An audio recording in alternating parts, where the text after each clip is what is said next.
guys, it's me, Lady Lee. Welcome back to my channel. Happy Valentine's Day. Today I'm going to be teaching you how to make a 3-course meal you can make for your loved one this Valentine's Day.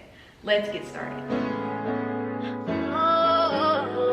We're going to start by making our cheesecake bites. Be sure to do this the night before so you can make sure your cheesecake is set and ready for dessert the next evening. I also want to preface you by saying to make sure you spray your pan with some non-stick spray, or better yet, line your pan with parchment paper. I failed to do so, and it was very hard to get my yummy cheesecake bites out of the pan the next evening. To your pan, combine your graham cracker crumbs, brown sugar, and cinnamon.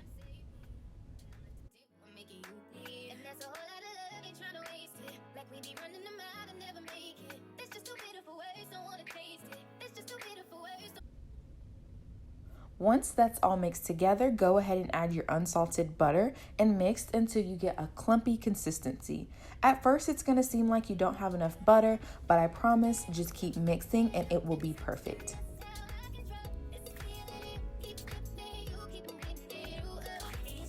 Once your graham cracker mix has reached the proper consistency, go ahead and pack that mixture to the bottom of your pan. Once your crust is as flat as possible, go ahead and throw it into the freezer so we can move on to our cheesecake mix.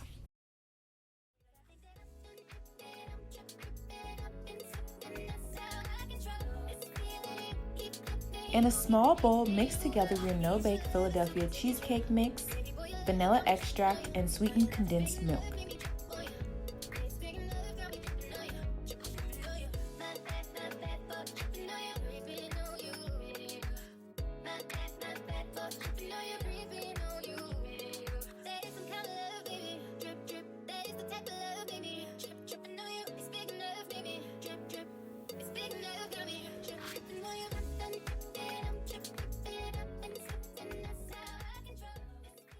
Grab your pie crust mix from the freezer, pour your cheesecake mix on top, make sure you spread it as even as possible, and then pop it back in the freezer to set for the next day.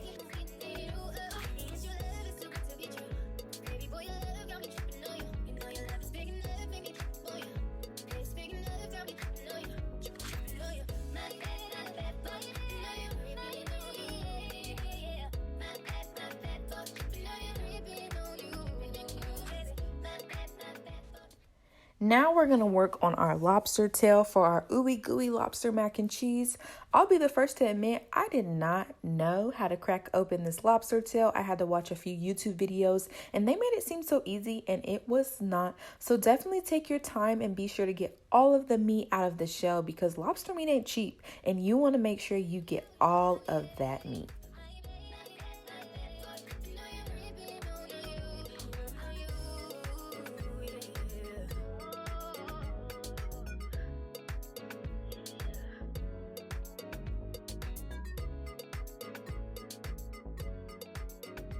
We're going to go ahead and boil our lobster tail just for a few minutes to make sure that it's cooked before we throw it into our mac and cheese mixture. So on a pot on the stove, you want to add your water, butter, and Old Bay seasoning.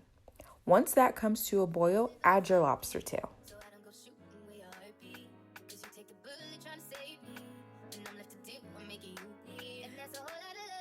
Now let's get into making the sauce for our yummy mac and cheese. In a separate pan on the stove, melt your butter. Once your butter is completely melted, add your shallots and cook until they're see-through or translucent.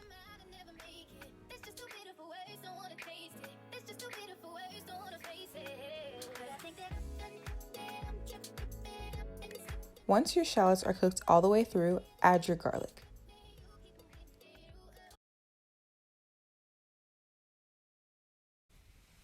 Next, you want to add 1 tablespoon of flour to the pot and mix that until it starts to thicken.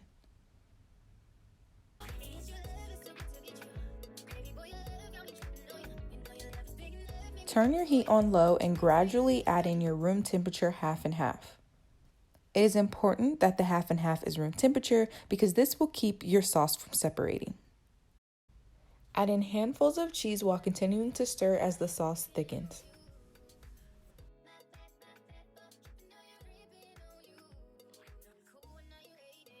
Be sure to keep your heat on low so your sauce doesn't separate.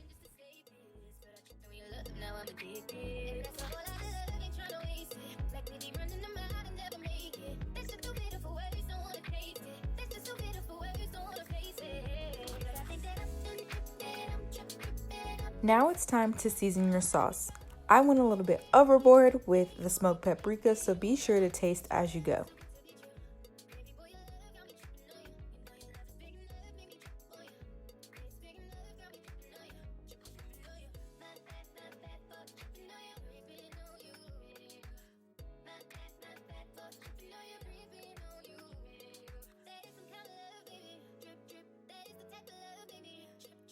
Once your cheese sauce is properly seasoned, add in your cooked elbow noodles. Cut your cooked lobster tail into bite-sized pieces and throw that in with your mac and cheese mixture.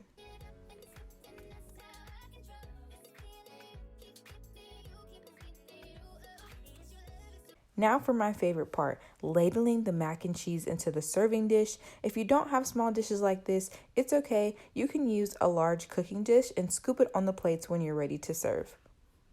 Cover the bottom of your cooking dish with lobster mac and cheese and then add in handfuls of shredded cheese.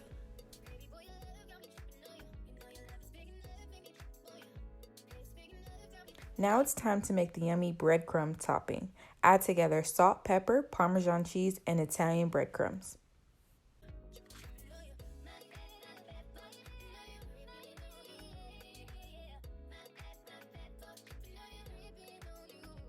I love the breadcrumb topping, so I made sure to cover every inch of my mac and cheese.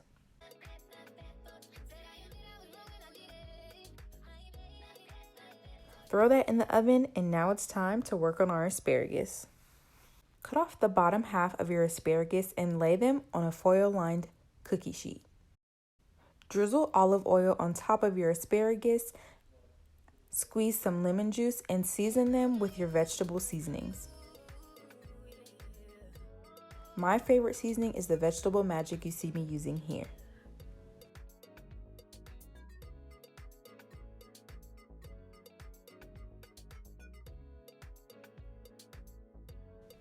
Mix your asparagus together to ensure that every piece is properly seasoned and throw those in the oven on the broil setting for 10 minutes.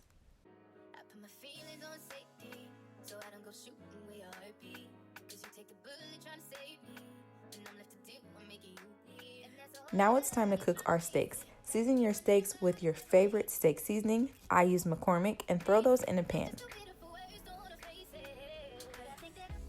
My favorite pan to use is a cast iron skillet when I'm cooking steaks, and I love to add rosemary, butter, and garlic. When your steaks are done, remove them from the pan and allow them to set. Don't cut them. We want to make sure they remain super juicy for when it's time to eat. Now let's make our shrimp scampi appetizer.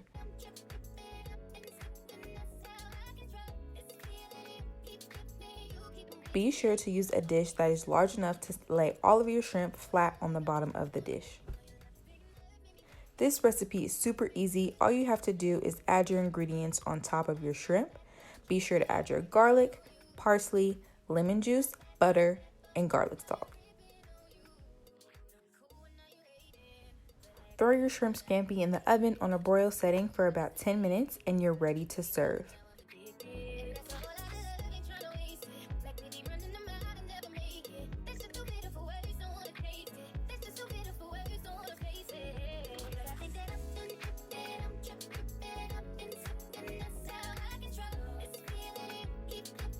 Last but not least, we cannot forget about our yummy cheesecake that has been chilling in the freezer. Take it out about 10 minutes before you're ready to serve. Pop it out of the dish and cut into bite-sized pieces.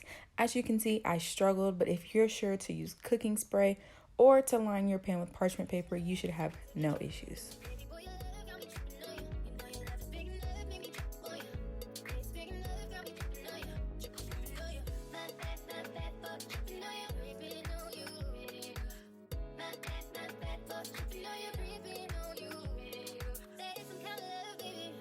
time to plate and serve your yummy Valentine's Day dinner. I hope you guys enjoyed this video. If you want more videos like this for my channel, go ahead and give me a comment below. Don't forget to like, comment, and subscribe.